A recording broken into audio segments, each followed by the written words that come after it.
تخيل كده تفضل في بير لمدة 40 يوم وسط العقارب والتعابين من غير أكل ولا شرب. أنا محمد عبد الواحد، وده برنامج فنجان رعب. اللي قدامك في الصورة دي طفلة سودانية اسمها أم الشوايل، بطلة قصة من أكثر قصص الرعب اللي حصلت في السودان. أما البير اللي في الصورة ده فهو بير مشهور هناك إنه مسكون بالجن.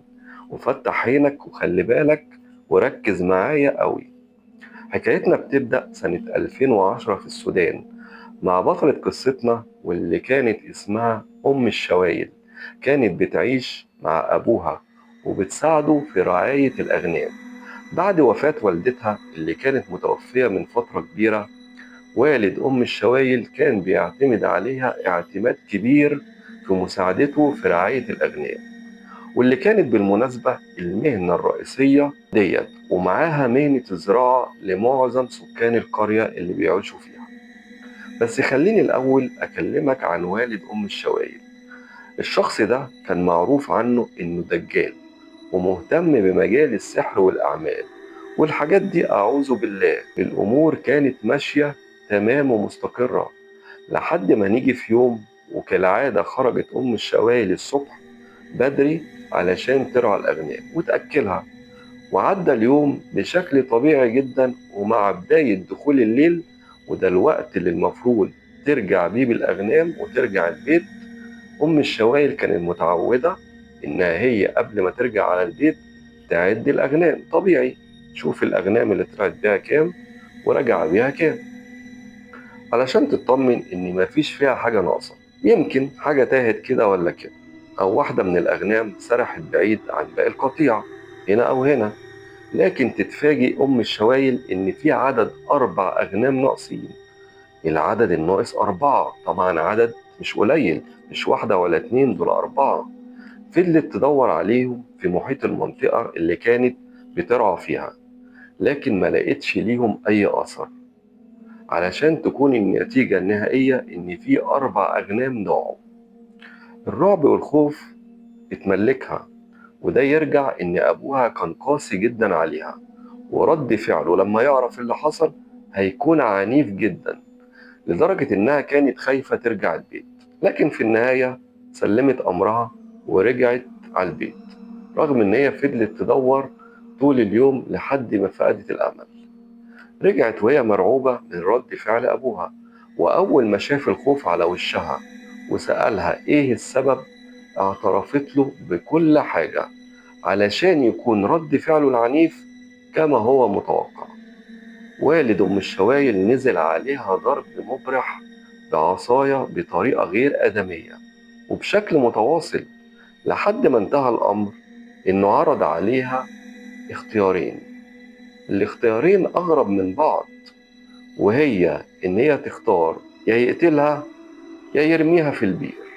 البير اللي كان مشهور عنه إن مسكون، والناس كلها في القرية بتخاف تقرب منه.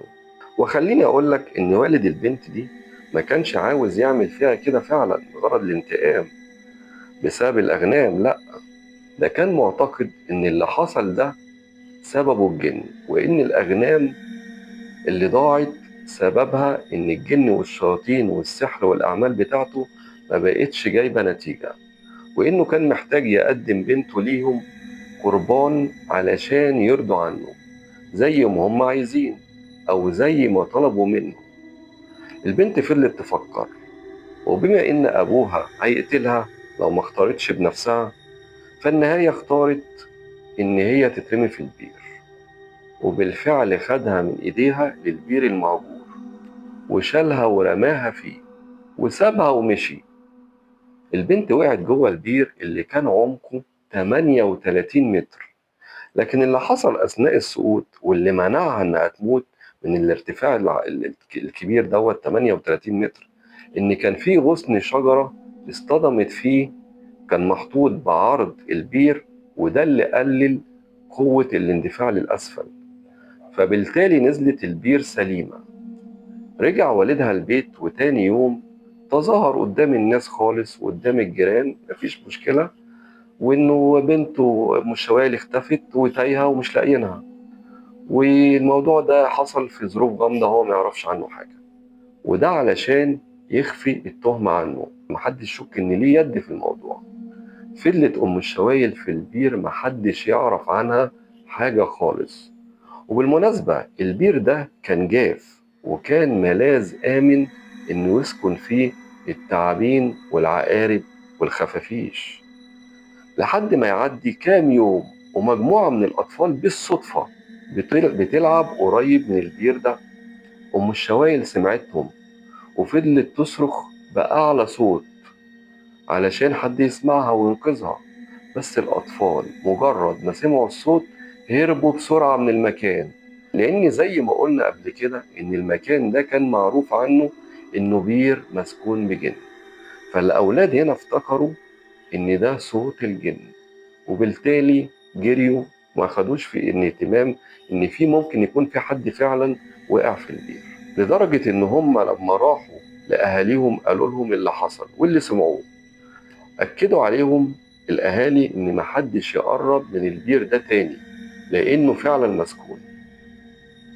وبعد 40 يوم كاملين البنت فضلت جوه البير، محدش يعرف عنها حاجة لحد ما نوصل لليوم ال40 ويكون معدي شاب من جنب البير اسمه عبد الخير.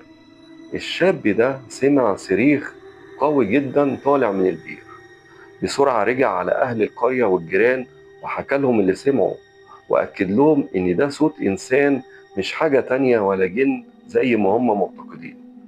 الصوت كان واضح إن في حد بيستغيث بيقول الحقوني أنا تحت وعايز أطلع، لحد ما قدر الشاب يقنعهم إنهم يجمعوا نفسهم ويروحوا مع بعض يشوفوا إيه اللي بيحصل جوه البير.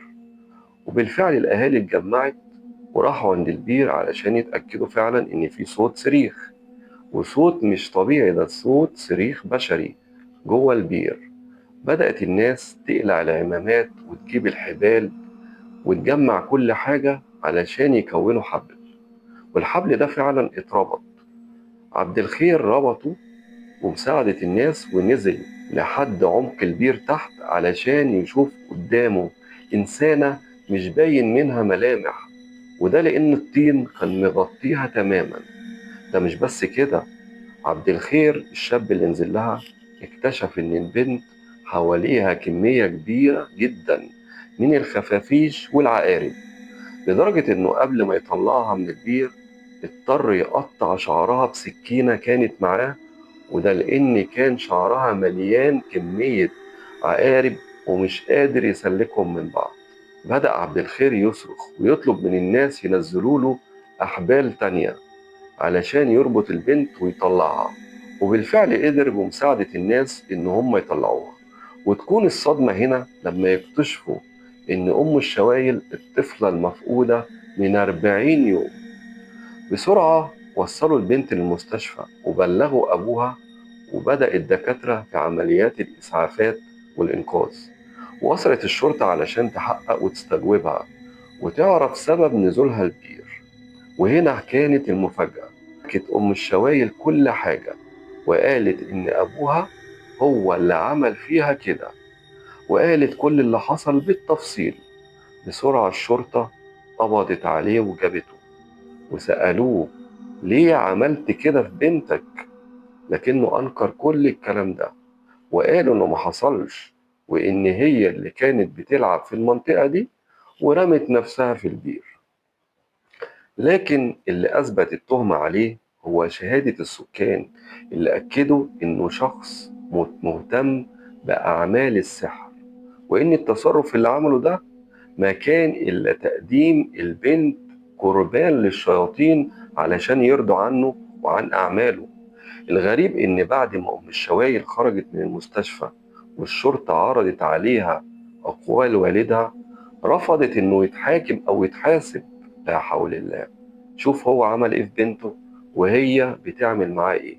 وقالت إن ده أبويا ومش هرضى ليه أي أذى، ومن هنا اتشهرت أو أطلق عليها اسم أم الشوايل، وده لأن الكل شهد ليها بالقلب الطيب. ده لأن رغم كل اللي أبوها عمله فيها إلا إنها رفضت إنه يتحاسب أو يتحاكم. ونيجي بقى للسؤال الأهم، لما أم الشوايل اتسألت إزاي قدرت تعيشي 40 يوم في البير بدون أكل ولا شرب، كانت إجابتها إنها لما اترمت في البير شافت فيه هياكل عظمية وحشرات كتيرة جدا ومتنوعة وشكلها غريب، لكنها اتفاجئت إن كل ليلة كان بيجي شخص لابس أبيض وبيشع منه النور. ده ملاك أكيد. الشخص ده كان بيحط جنبها حليب وبعدين يسيبها ويمشي، وفضلت طول ال40 يوم على الوضع ده. يجي الشخص يجيب لها حليب ويمشي. سبحان الله، ده أكيد حد ربنا بعته لها. السلام عليكم ورحمة الله وبركاته.